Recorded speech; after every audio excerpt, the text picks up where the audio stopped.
Let us now form the basis of the Indo-Chinese relationship.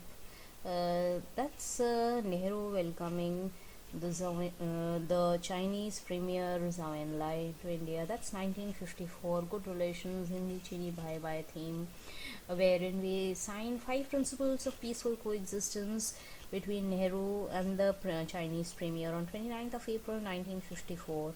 Punch, Five, Shield, um, attitudes of connecting between each other.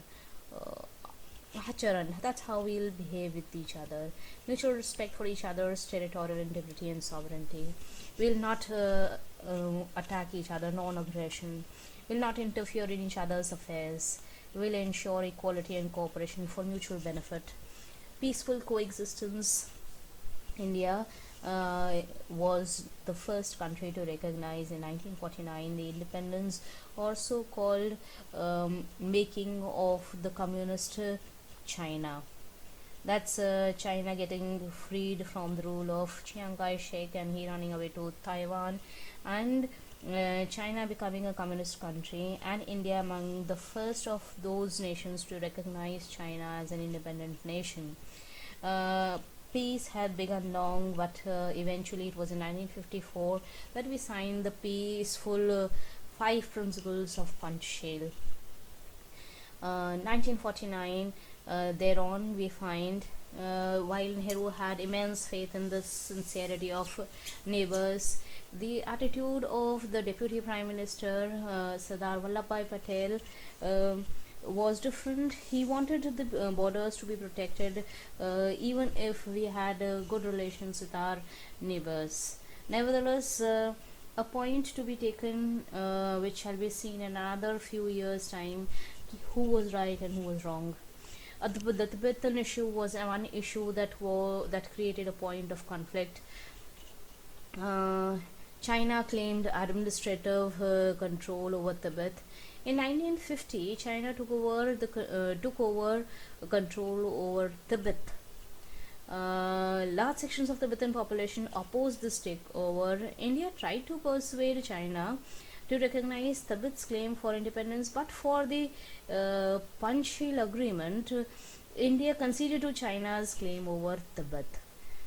Nevertheless, over a period of time since 1956, Dalai Lama, who was the spiritual head of Buddhists in Tibet, Tibet is the religious house for Buddhists across the globe.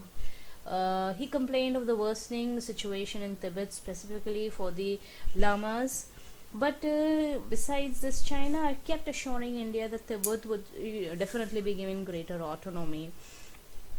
Nevertheless, in 1958, the Tibetans rose in an armed uprising against China's occupation, which was pushed back by the Chinese forces.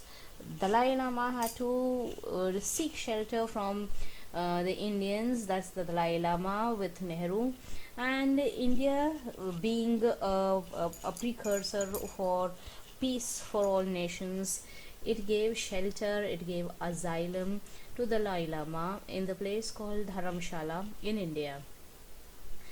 Today, a large number of Tibetan refugees reside here.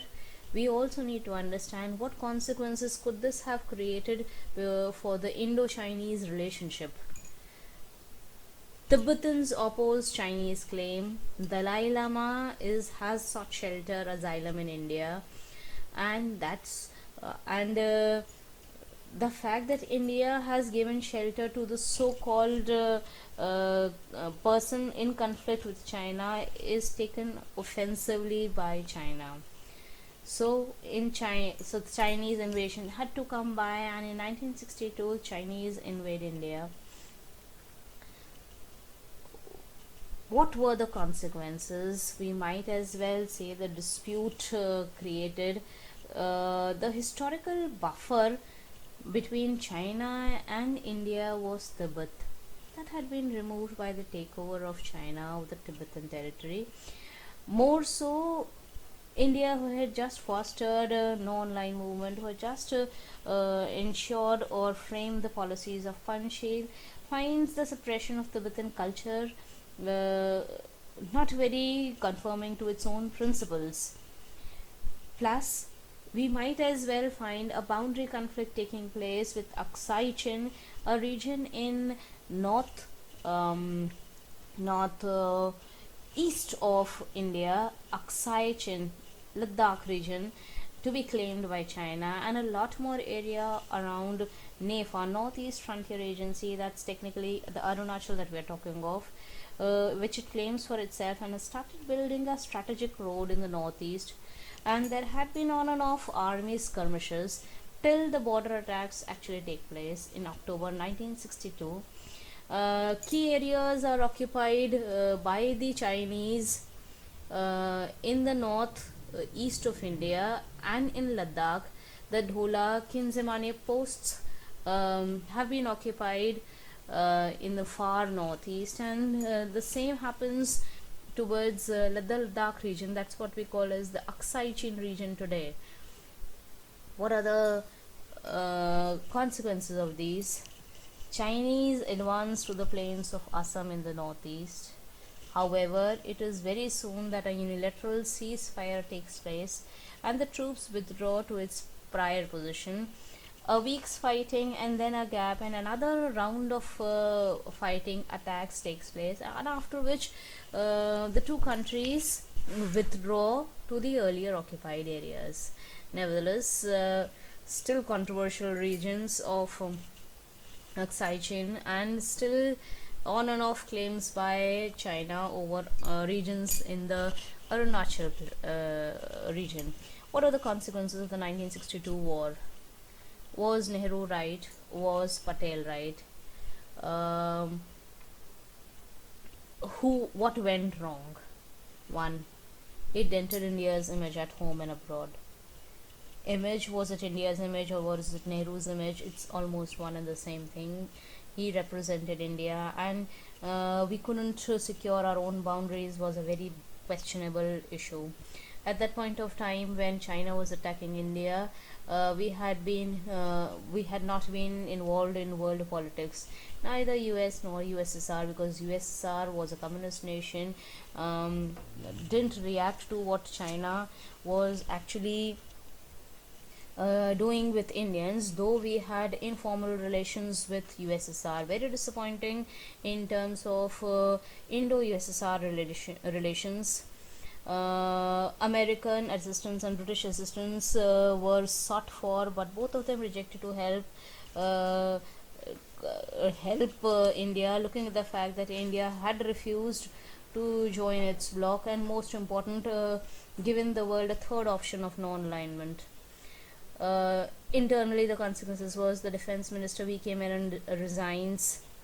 Nehru's image is dented as a knave, foreign policy analyst or framer. His belief in the goodness of the neighbors is questioned now. How could he not gauge that China might do such a task? For the first time, we actually realized that our borders were so insecure.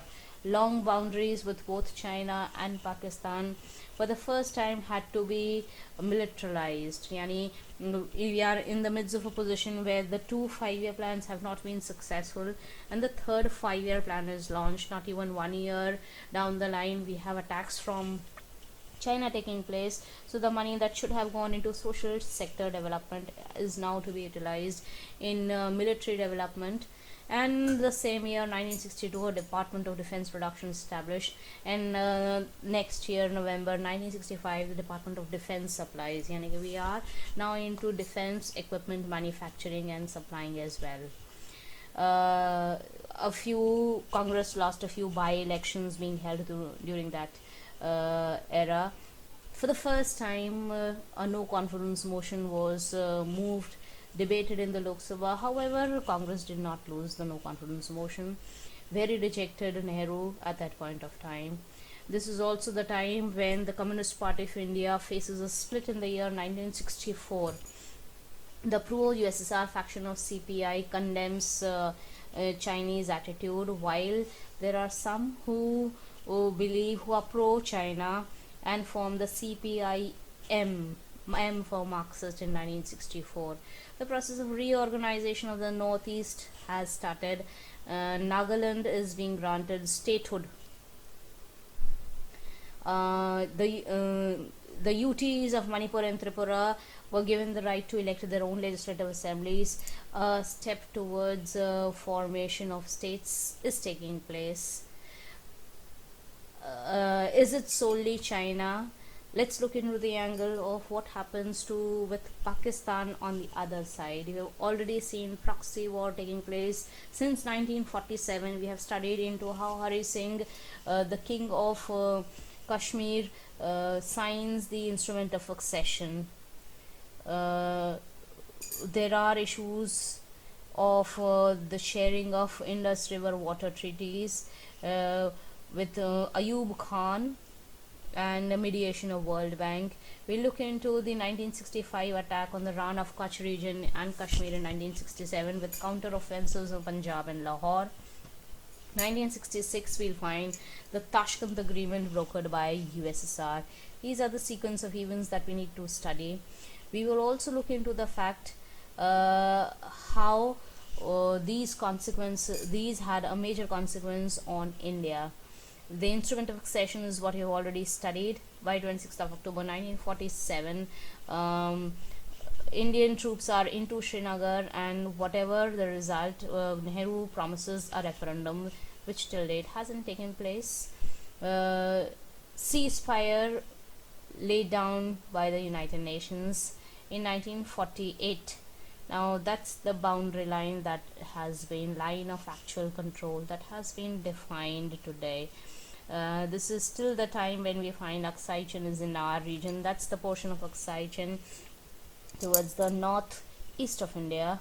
The left green portion that has been cancelled out has been taken up by 1948 according to the treaty signed with the UN. 1965 war, 64 Nehru dies, leadership gap nevertheless universally. Shastriji dons on the mantle of the Prime Minister. Next phase between 64, 65, 66, he faces twin problems, one of food scarcity and the other of another attack by Pakistan. How he brings into the idea of Jai Jawan, Jai Kisan is an issue. Pakistan starts off another war, Operation Gibraltar, again infiltrating into Jammu and Kashmir. 17-day war causes casualties on both sides, and was one of the largest tank armaments taking place since the Second World War. United Nations mandates a ceasefire here, and Soviet Union decides to intervene through mediation at Tashkent, that's in Uzbekistan, technically the region of the Soviet Union. The negotiations go on in Tashkent. Lal Bahadur Shastri signs an agreement where eventually Lal Bahadur Shastri dies. Another war with Pakistan shall take place in the year 1971, which is East Pakistan, or the war for the creation or the independence of Bangladesh shall take place. East Pakistan, there are elections held in Pakistan, and the Pakistani elections on the east of Pakistan is won by Awami League. Its agenda already was framed as autonomy for East Pakistan. On that agenda, Awami League wins by a thumping majority under Sheikh Mujibur Rahman. In the west, the West Pakistan elections are won by Zulfikar Ali Bhutto. Now, with this, East Pakistan demands for a federation for itself, which is definitely refused by Zulfikar Ali Bhutto, and Mujibur Rahman is arrested. The people join in for a struggle against the government to liberate east of Pakistan. This is also the time when a number of communities towards the north of East Pakistan are being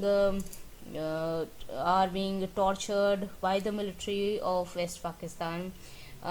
People run away. 80 lakh refugees come into India, and India extends moral and material support for the freedom struggle as it looks at The axis of US, China, and Pakistan here will force India to sign a 20-year bilateral treaty between India and the Soviet Union, a treaty of peace and friendship.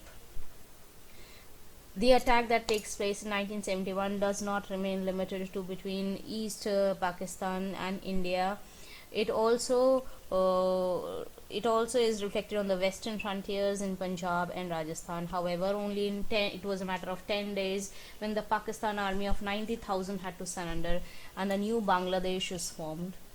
The treaty signed between Indira Gandhi and Zulfikar Ali Bhutto, also called the Shimla Agreement of 3rd July 1972.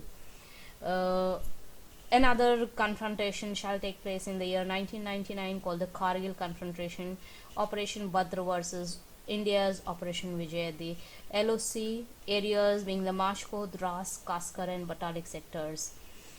We also need to understand the signature, the leaders who actually signed from the Pakistani side was General A.K. Niazi, who signed in the peace treaty or the surrender treaty with the Indian leaders, the Indian army men, and gradually this area falls into India's hands with General Ahluwalia representing India. The treaty at that point of time gave back more than 13,000 square kilometers of land that Indian army had seized in Pakistan during the war. In the next turn, we will discuss a few other issues of dispute between